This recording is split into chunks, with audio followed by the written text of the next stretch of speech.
లో ఎక్కేద్దాం, పిల్లలని ఎత్తిపోవటం ఇవి ఎక్కువ జరుగుతుంది. వింటున్నాం కూడా, విన్నారా లేదా? పిల్లలు ఎత్తపోతారా లేదా? అప్పుడు ఇలా తప్పించుకోవాలి, ఒక చిన్న టెక్నిక్ మంచిది. ఓకే, మన సమాజంలో ఆడపిల్లల్ని ఈజీగా ఇప్పుడు కిడ్నాప్ చేస్తున్నారు. అప్పుడు మనం ఏం చేయాలంటే ఒక 2 నిమిషాలు ఆ కిడ్నాపర్స్ దగ్గర నుంచి మనం వాళ్ళ దగ్గర నుంచి తప్పించుకోగలిగితే మనం మనల్ని సేఫ్టీగా ఉంచుకోవచ్చు. అంత లోపల పీపుల్ అందరూ మన చుట్టూ గ్యాదర్ అవుతారు. ఫస్ట్ ఏం చేయాలంటే వాళ్ళు మనల్ని ఇలా లాగుతారు.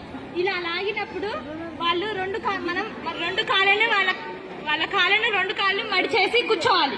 ఎటువైపు కదలకుండా ఇట్లా పట్టుకుంటే మనం వాళ్ళు ఎటువైపు కదలలేకపోతారు. కాబట్టి మనం సేఫ్టీగా ఉండొచ్చు. అప్పుడు పట్టుకోవడమే కాకుండా గట్టిగా హెల్ప్ అని మొత్తుకుండగలిగితే మన చుట్టూ పీపుల్ అనే వాళ్ళు గ్యాదర్ అవుతారు. అప్పుడు మనం సేఫ్టీగా ఉండొచ్చు.